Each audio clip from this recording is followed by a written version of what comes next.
सभी दोस्तों को मेरा नमस्कार।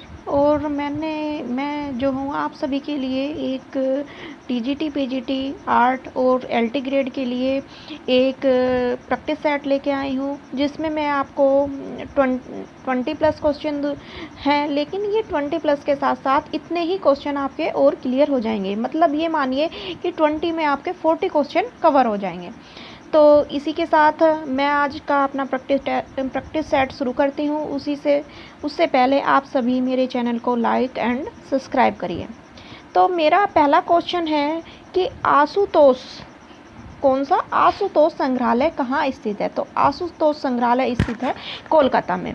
अगला क्वेश्चन है, रंगों का भार अधिक होता है। मतलब किस तरह के रंग जो होते हैं जिनका भार जो है अधिक होता है। तो जितने भी गर्म रंग होते हैं उनका भार अधिक होता है। गर्म रंग कैसे, जैसे लाल, इस तरह से, ठीक है, नारंगी।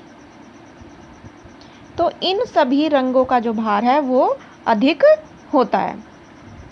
अगला क्वेश्चन है, महाराणा प्रताप का प्रथम तेल चित्र किसने बनाया। जो हमारे एक राजस्थान के बहुत बड़े राजा हुए हैं, जिनकी वीरता के चर्चे सब जगह हैं। तो उनका एक चित्र महाराणा प्रताप का जो प्रथम चित्र था तेल में, यानी तेल कलर में, ऑयल कलर में जो है किसने बनाया था। तो वो बनाया था कुंदन लाल मिस्त्री ने। किसने बनाया था? कुंदन लाल मिस्त्री ने।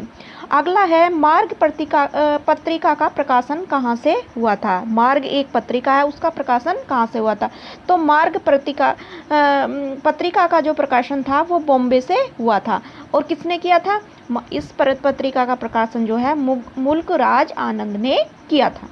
अगला क्वेश्चन है, स्थानक किसे कहते हैं। स्थानक जो होते हैं उनको बोलते हैं जो खड़ी हुई प्रतिमाएं होती हैं, यानी जो किसी भी भगवान बुद्ध होगी या किसी भी देवता देवी की या किसी भी तरह इंसान की जो खड़ी हुई मूर्ति जो होती है उसे बोलते हैं स्थानक प्रतिमा।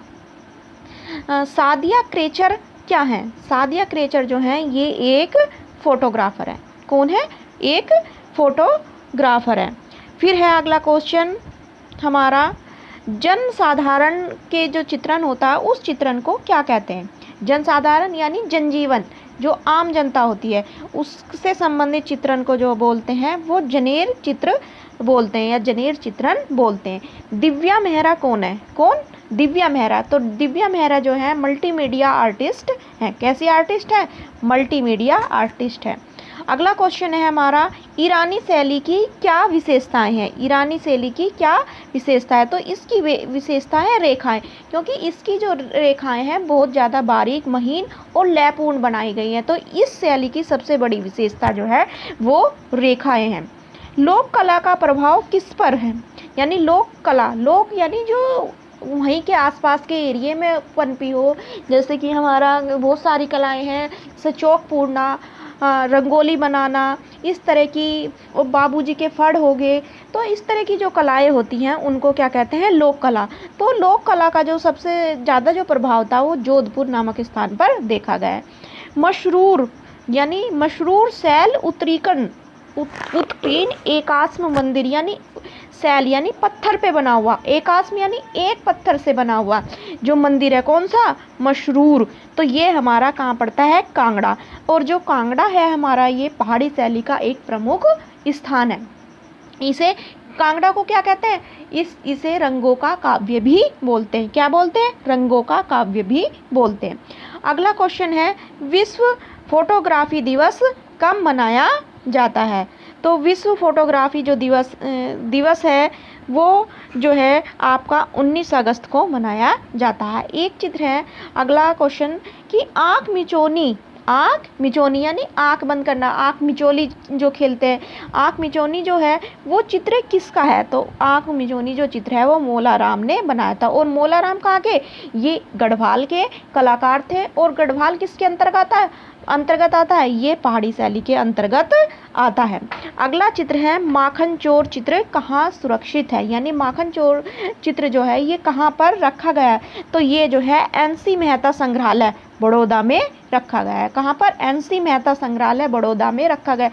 आपसे इसके साथ साथ ये भी क्वेश्चन पूछ सकते हैं, आप राइट लगा ले कि NC मेहता संग्रहालय कहाँ है। तो आपका आंसर होगा बड़ौदा।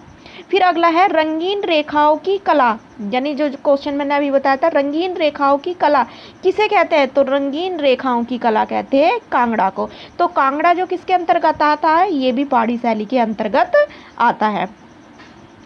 अगला क्वेश्चन है हमारा भारतीय पुरातत्व सर्वेक्षण विभाग, भारतीय पुरातत्व सर्वेक्षण विभाग का मुख्यालय कहाँ पर है? तो ये है हमारा नई दिल्ली में।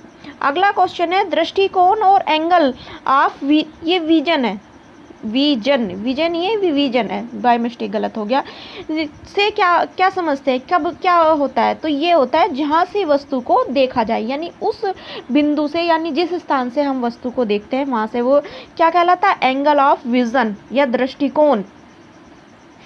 फिर है अगला क्वेश्चन है हमारा मीनाक्षी मंदिर का निर्माण किसने कराया था? तो मीनाक्षी मंदिर का निर्माण जो होता है जटावर्मन ने कराया था। मीनाक्षी मंदिर कहाँ पर है? ये मदुरई में स्थित है। जहांगीर कालीन चित्र कैसे थे? तो जहांगीर कालीन जो चित्र थे वो चिन्ह थे, या इसको क्या बोलते हैं? स्फुट भी बोलते हैं। बर्नियर ने भारत का एथेंस कहा है, यानी एथेंस जो जगह है यूनान की, तो उन्होंने कहा, तो भारत में किसे कहा गया है? इसकी संज्ञा दी गई है, भारत का एथेंस कहा गया है काशी को। एक्रेलिक मतलब टेम्परा रंग का जो चित्रण होता है वो किस में होता है? वो एक्रेलिक कलर में होता है। फिर हमारे अगले जो अगला क्वेश्चन जो है वो है हबीब तनवीर। हबीब तनवीर ये कौन थे? तो हबीब तनवीर जो थे ये एक नाटककार थे। क्या थे? नाटककार थे। और दूसरा क्वेश्चन इनसे ये भी पूछा जा सकता है कि इनकी मृत्यु कब हुई थी? तो इनकी मृत्यु जो थी वो 2009 में हुई थी। उत्तर भारत का पहला मानव संग्रहालय कौन सा है? तो उत्तर भारत का जो है मानव संग्रहालय जो है वो इलाहाबाद में स्थित है। फिर है अगला क्वेश्चन ऋतु वर्मा कौन है? ऋतु वर्मा जो है एक पिंडवानी गायक है। क्या गायक है? पिंडवानी गायक है।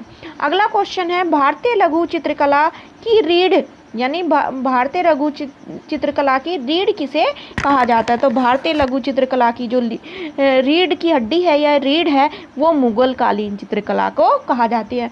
एक क्वेश्चन बड़ा आता है कि मुगल चित्रकला की स्थापना किसने की, कहाँ हुई? तो वहाँ पर दो ऑप्शन दिए जाते हैं, हुमायूं और अकबर। तो अगर ये दोनों हैं तो आयोग में इस क्वेश्चन पर आपका स्टार्ट लग जाएगा। लेकिन अगर देखा जाए तो इसका सही आंसर हुमायूं भी है और अकबर भी है। ठीक है, तो ये आप लोग ऑप्शन के अनुसार देख लेंगे। अगला क्वेश्चन है पंडित जगन्नाथ कवि कहाँ किसके दरबार में थे? तो पंडित जगन्नाथ कवि जो थे ये शाहजहाँ के दरबार में थे।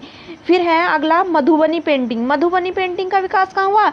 ये हुआ है आपके बिहार में। इसे मिथिला पेंटिंग भी बोलते हैं। तो इसमें क्या करते हैं, जैसे चावल का घोल बना लिया और उससे पेंटिंग कर रहे हैं, गेरू है, बहुत सारी इसमें जो है प्राकृतिक रंग का यूज करते हैं। तो इसमें जो ज़्यादा जो चित्र बनते हैं वो तांत्रिक, काली देवी जो होती है, राम कृष्ण, इनसे अधिक चित्रों का वो चित्रण करते हैं। और एक ही विशेषता और होती है ये इस मधुबनी पेंटिंग में कि इसमें जो है स्थान पर कोई जो है, कभी आप नेट पर सर्च करके देखना कि मधुबनी पेंटिंग डाल के, तो इसमें कोई स्थान को खाली नहीं छोड़ते। जो मुख्य आकृति तो बनाती है उसमें छोटी छोटी कुछ ना कुछ वो बनाते रहते हैं। पावर लूम उद्योग में प्रथम कंप्यूटर एडिट डिजाइन सेट स्थापित हुआ था। कहाँ पर हुआ था? तो ये आपका भीलवाड़ा में स्थापित हुआ था।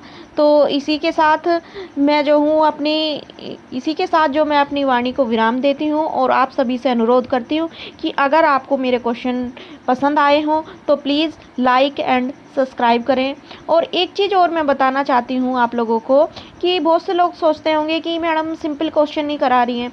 तो ये मेरा उद्देश्य ये है क्योंकि सिंपल क्वेश्चन आप खुद भी पढ़ लेते हैं, और अगर 500-700 सीटें होती तो मैं कराती, लेकिन यहाँ 150 के समथिंग सीट, 150 के समथिंग सीटें हैं, तो उन पे कंपटीशन बहुत होगा। और एक ही क्वेश्चन को मैं कराना चाहती हूँ क्योंकि इजी क्वेश्चन तो आपको हर जगह मिल जाएंगे कि राजस्थानी कला का विकास कब हुआ, किस सन में हुआ, कौन सी नदी किसके किनारे।